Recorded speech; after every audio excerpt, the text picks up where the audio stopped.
So much incredible music has happened on that very stage that I can't help but get chills when I walk back in here. I still feel that way. I love working in this building because I feel the good karma that comes out. Whiskey River, take my mind.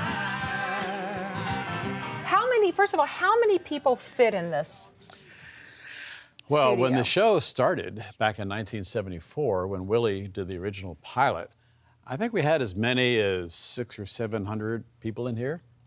And that continued for quite a few years. In So fact, did they sit on the floor? What was the arrangement? What was the original arrangement of the studio? the original arrangement, we had bleacher seating that went all around the stage, wrapped around the backside of the stage. Oh. Now, we did that for the first 2 to 3 years, and then realized nobody really wanted to sit in the back and stare at somebody's back of somebody's head. Yeah.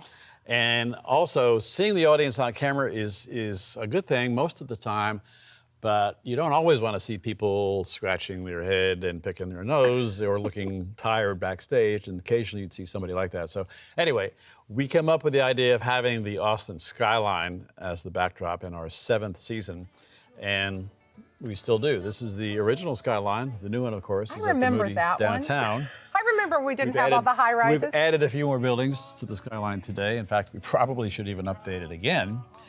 But what better backdrop than the Austin skyline for Austin city limits? But because of the scale, because of just the juxtaposition of the backdrop and the audience and the cameras, it really does seem like the real deal. And it's surprising how many people, I think, even to this day, really believed that it was outside. Yeah. We did a show a few years ago now, maybe, with Paul Simon, first time he had ever been on ACL, and it was at the new venue at the Moody. And I remember when he walked in for rehearsal, and he kind of walked around to the front of the stage, and he stood there like this. And I walked over to him to introduce myself, and the first thing he said was, "You know, I always thought it was in a park." So, hey, we even fooled Paul Simon and millions of other people. KLU designed this studio, among others, to do large-scale productions. Now, KLU, when they started, they had no idea that they might do a music show in this room. They thought they would do children's kids shows, ballet, any number of possibilities. It's one reason why they have such a high ceiling in here, to fly in set pieces. But with the Austin music scene exploding, and with Willie Nelson moving to town, which did create quite a fuss, at the time, because he was a big name in Texas, if not in Nashville. And they had 2 people in mind to do a pilot show for this tentative music series. One was Willie, the other was B.W. Stevenson, who was also one of the more prominent Texas artists at the time. I guess. Yeah, exactly. So BW actually taped a show before Willie did. Now, this is one of those little-known, footnotes.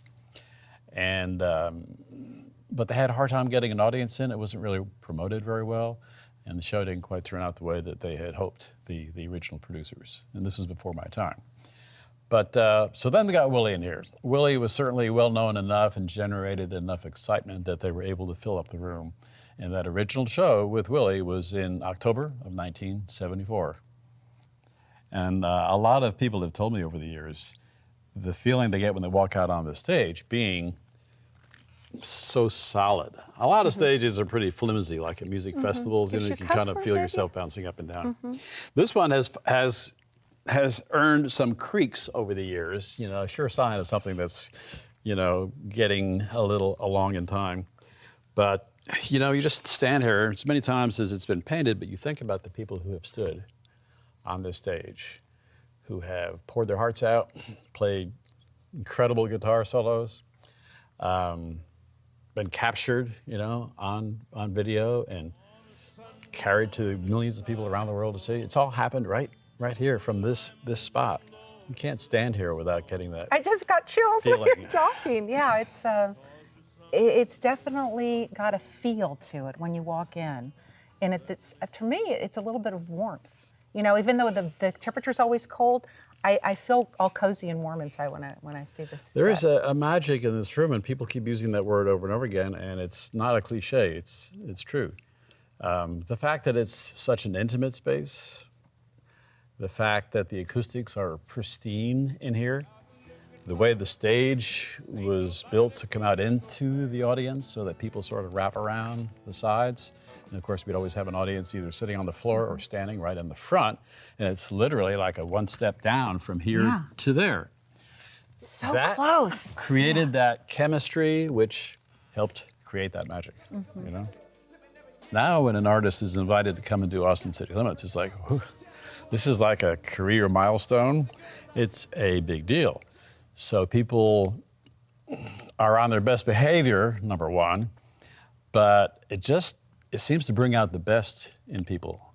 You can pick any artist, and no matter how good they are, he or she, when they do Austin City Limits, they know it's not just another late night TV show. It's not something that's gonna, be seen and forgotten within a few weeks or months. It's something for the ages, for posterity.